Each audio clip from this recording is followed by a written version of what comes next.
Inverting your controls. 3 words that tend to divide a room. 3 words that divide the WhatCulture office, to be honest. Mostly with me on one side of it and literally everyone else everywhere else. However, one massive function that I want to address with the PlayStation 5, and I did touch upon this in the overall review, I still recommend you go check out the full, it's like 20-ish minute breakdown of the console where I cover every single thing that makes the PlayStation 5 so damn cool, is the idea that they've put in system level inversion for controllers. Now they have added a bunch of other system level tweaks in regards to difficulty, subtitles, and a couple of other things too that I'll get to, but this is a feature that we haven't seen, or we hadn't seen across the 8th generation of systems, but it did come in with the Xbox 360. If you played the 360 back across the 2000s, Microsoft included the idea of telling the system to mandate your controls. If you like having up as down, down as up, whatever, you could tell the system to do that, and that it would force every single game that you played to obey the rules of inversion, which was totally fine for me and for the, I don't know how many people are out there that still invert their controls. I want to believe it's more than just me, but it's a big old thing. I assume it's a big enough deal because now it's back in the PlayStation 5 and I couldn't be happier. I freaked out when I saw it on the menu, and I think it's just worth sort of passing out and separating because it's a really, really cool feature. That is just another sort of push towards the level of accessibility that the system is offering overall. So to access this, you want to go on the PlayStation 5 settings, go down to save data and game app settings, then go to game presets, and you'll be able to see options for difficulty, setting a preference for performance or resolution. Then you can get to the good stuff, which is choosing whether or not you want to invert your view, either in first person or third person, alongside tweaking some subtitles and audio settings. Now, I will say right now that I know that it's absolutely insane that, I want to invert stuff. I know that makes some people run for the hills. You can mandate a different set of inversion tweaks for first-person games or third-person games. I haven't come across anything, the likes of, I haven't played Fallout on the PS5 yet, backwards compatible.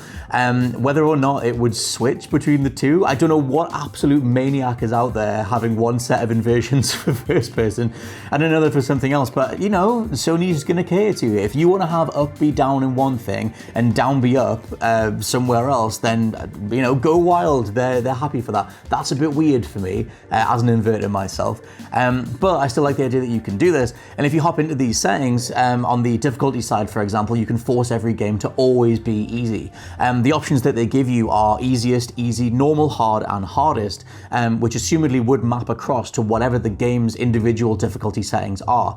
It makes me think of something like Wolfenstein, where obviously every individual difficulty setting comes with its own sort of sentence, like, go easy on me or kill me or whatever. But all of them, I guess Sony are making a gamble that the vast majority of games are gonna have 5 difficulty modes that they can then pick between. Again, it's a super handy idea, and if you just want to enjoy games without worrying about being flattened by a boss or whatever, you just want to see the story or something like that, just set your console to easiest and fly right through it. Again, I did cover this in the review, but it's worth passing out. If you're sick of every individual game asking you whether or not you want to prioritize frame rates over the overall level of visual detail in a game, just tell the system to do that and don't even worry about it. In regards to games played on the PS5, something like Spider-Man or Astro Boy, I keep calling him Astro Boy, it's Astro's Playroom, and Devil May Cry 5, which I can finally say that I've played now. Those games load so fast thanks to the SSD that even if you're switching modes in-game, it does so in a couple seconds. But I like the idea that you can mandate this on the system side, so that going in that every game, if it's capable of, is always going to hit 60 frames a second. I know that some people just love 60 FPS, and obviously, going forward, it's going to be 120 FPS.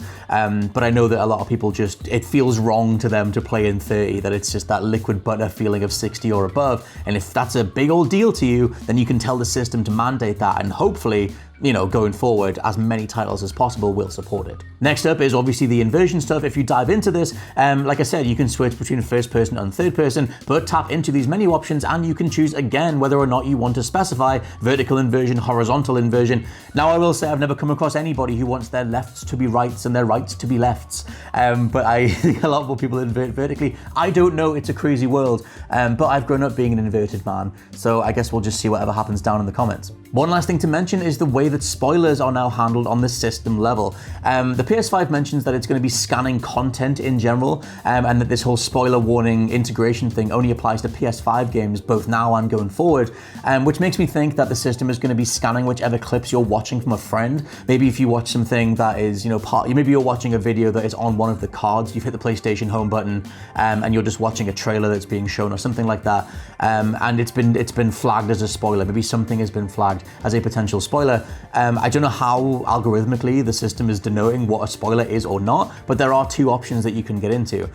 One is you can tell the system to flag anything that the devs themselves have said is a spoiler. So I guess if, your friend, someone sent you a clip of a particular cutscene, it should pop up and say, hey, this has got some spoiler content in it, so that you don't actually get the story ruined for yourself. The other option is just setting it to everything I haven't seen yet, which I don't know exactly how that works in relation to the visuals of it, but I have to imagine it scans your save file, looks at the checkpoints, and then matches them up to wherever the clip was taken from another user.